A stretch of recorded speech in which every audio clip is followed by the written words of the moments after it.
we've come to accept the regularity of major accidents and fatalities along the northeastern corridor. And I think it's important for us to step back and recognize that this is not the case in other countries that have made a decision to invest regularly in safety upgrades for their railroads. In Japan, the bullet train, which hurtles through the countryside at 200 miles per hour, has not had one single fatality.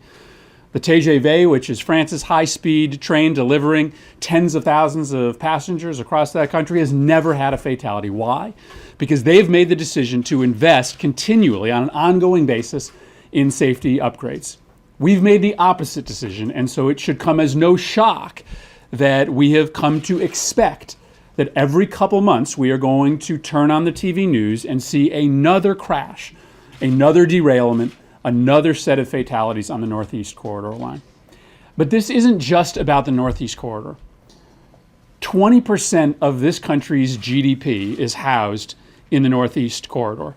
Every time that line shuts down, the entire country's economy pays.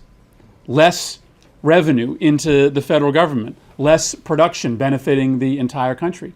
Every single one of our colleagues should care about this, not just because there are people dying, but because the entire country's economy stalls when that line stops functioning.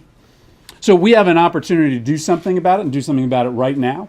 The Appropriations Committee is going to be taking up the transportation budget. The president's budget includes, for the first time, a dedicated capital account for the Northeast Corridor, $500 million, not nearly enough to take care of our backlog in Connecticut, never mind the entire line. But it's an important statement, a statement that we should make right now in the coming weeks and months.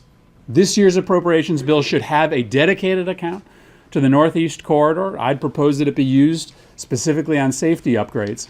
But if we don't recognize this backlog and start treating it accordingly within the Appropriations Committee, it's going to come to the economic detriment to the entire nation.